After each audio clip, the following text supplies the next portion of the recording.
Well, we're following an ongoing situation where the Prime Minister of Turkey says that the country is in the midst of an attempted coup. There are reports of gunfire in the capital of Ankara. There's even an F-16 fighter jets that are flying low over the city and in Istanbul. They're seeing military vehicles and soldiers blocking bridges over the city's Bosphorus River. Social media shut down in the country. Facebook, Twitter. State TV also appears to have been shut down, and the Prime Minister says this is all the doing of a small group inside the country's military who are behind the attempted coup. The Turkish military now claiming that they have indeed taken over the government, but that, of course, all not confirmed. Joining me now is Laura Wells, who's a freelance reporter in Istanbul, Turkey. She joins me now by Skype. Laura, what can you tell us? As you said, the Prime Minister came onto live television. This was not state television, which did not report it. And as you said, that's been taken over reportedly by this faction of the military attempting this coup. And the fact that he said that this was a coup attempt he believed was shocking, actually. And again, he didn't go on live television. He wasn't appearing in one of his residences either in Istanbul or Ankara. Also, President Erdogan, who has gone far beyond his constitutional limits within that neutral head of state position. He has not been seen for 6 days. Some are saying he's in the southwest of Turkey on the Aegean coast at a businessman's villa. We don't know, but the fact that we haven't heard from this president, who is nearly omnipresent in Turkey, usually making speeches at least every other day on live television, is shocking indeed. So we'll just have to see what happens. But the AK party, the ruling party, has been in power for 14 years, and Turkey is deeply divided. Laura, how did it get to this? How did the president of Turkey, Erdogan, decide to sort of take off and leave and remain in hiding? As you said, he's very active in the public eye. How did it get to this? One doesn't know what happens behind the scenes. We know that we had a change of prime minister prematurely in early May. The Prime Minister Davutoglu, who had been the former foreign minister, he said that he was resigning, but it was not his choice, but he had to. Then you had a new prime minister, Yildirim, come into power, and he was the only one standing for the vote of the premiership. He is known as an Erdogan loyalist. He has been many different sorts of ministers since the AK party has been in power.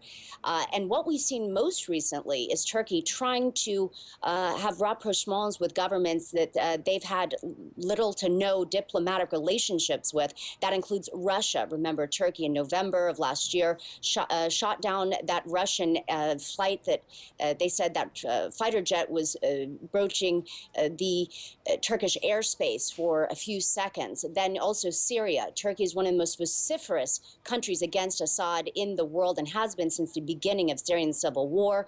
Also a rapprochement with Israel because Turkey had supported trying to stop the blockade on Gaza. There was a flotilla of many boats that went, and some of those, 10 of those, were killed by Israeli soldiers. But the fact that this has been happening because the Turkish economy has done so poorly, we're looking at an asymmetric war also in the southeast that is really causing criticism from the UN, Human Rights Watch, Amnesty International, thousands of people killed. That's with the Kurdish separatists there, PKK, and also attacks from ISIS. It's just very difficult. We've had the Syrian conflict really bleed into Turkey because for so long they turned a blind eye to all of those rebels transiting through to get to Syria. You mentioned the uncertainty there, the instability. Also, there were the recent bombings. Were people just fed up with President Erdogan? It's a surprise, a bit of a shock. Again, this is a deeply divided society. In the last elections last November, this party got about 50% of the vote, which is an overwhelming majority considering there were 4 major parties involved. But in June, it lost that great majority, did not have a full majority.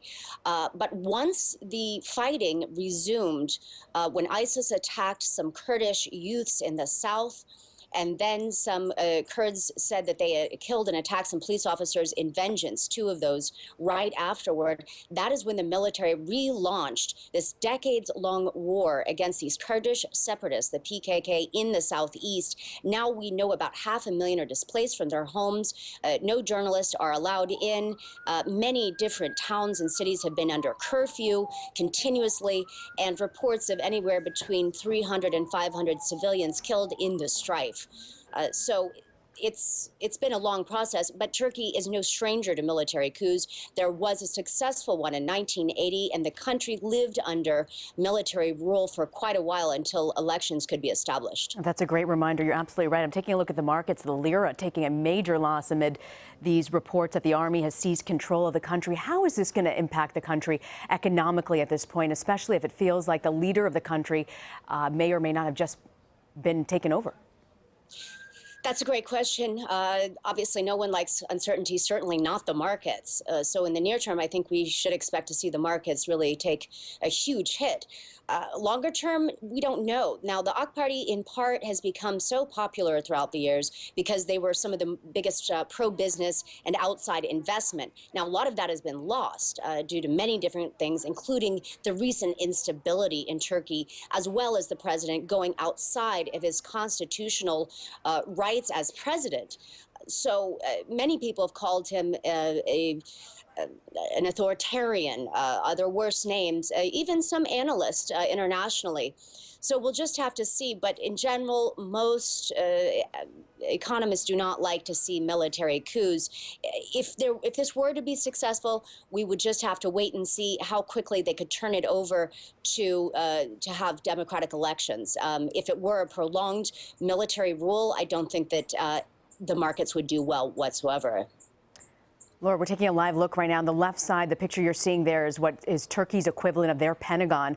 On the right side is a bridge over the Bosphorus River. Both pretty much look like ghost towns, a country really virtually shut down for all intents and purposes. We are hearing reports that the airport, the Ataturk airport there, has been shut down. Flights are not allowed to leave or come into the country as well. What kind of sense is the mood on the ground? I'm seeing independent reports that suggest the coup is succeeding. Then there are pro-government reports that say, no, this is just a minor disturbance. Only time will tell. We just don't know at this point. But we do know that something major has gone on, and something that we have never seen, at least in major cities like Istanbul and Ankara, for decades. The southeast, it's very different. Many of these cities and towns, we've seen similar images of tanks, the Air Force bombing those areas, and as well in northern Iraq, where PKK has its headquarters. So this is brand new for these major and international cities. But when the major bridges are closed and there are F-16s flying overhead and some of the major roads are closed, no one really wants to be out at that point. Incredibly fascinating. We are taking a look on your left. You see it's what is the equivalent of Turkey's Pentagon. On the right is Ataturk Airport. They are not allowing any planes to land or take off, effectively shutting off the entire country pretty much. We've seen lots of, well, in Egypt in particular, government coups where the military has taken over. One side of the country saying that, in fact, those who are against the government saying that the military has effectively taken over, and those in favor of the government saying that's not quite the case. Laura, when you hear about this attempted coup, was there any indication this was coming? There have been rumors that there might be a coup for a few years now, actually, especially since President Erdogan became the president.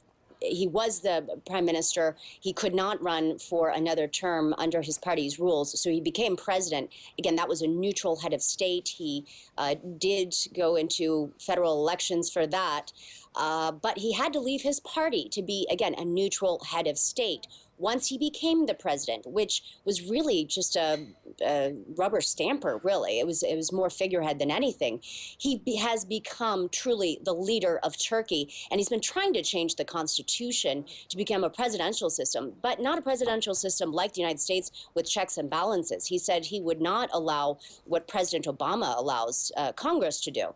So it would be some sort of presidential system more like Russia's, for instance, with Putin there. That's been very controversial, and certainly his party's been pushing the agenda for the Constitution to be changed. They've even floated the idea of a referendum to do this if the opposition parties are recalcitrant because they need a supermajority to do that. This country is so deeply divided. And recently, about a week ago, President Erdogan said he was going to make the 3 million Syrian refugees in the country citizens, and nearly every great majority of every party, when polled, they've been very much against this. Part of this is because the economy is not doing well. The ruling party just recently raised the minimum wage. A lot of people have lost their jobs. Just in general, the tourism industry that accounts for almost 10% of GDP, that has been hit tremendously. Also, a lot of exports because of the problems with Russia, with Israel, with Syria, even Iraq. Exports have really been hit. And this is a net import country, so they import more than they export. So the fall in lira over the past 2 years has really hit the Turkish economy hard. Yeah, the economy is such a big point. Laura Wells, reporter on the ground. We're going to let you go to make some calls and do some reporting, and we'll check back in with you just a bit. Laura, thank you for that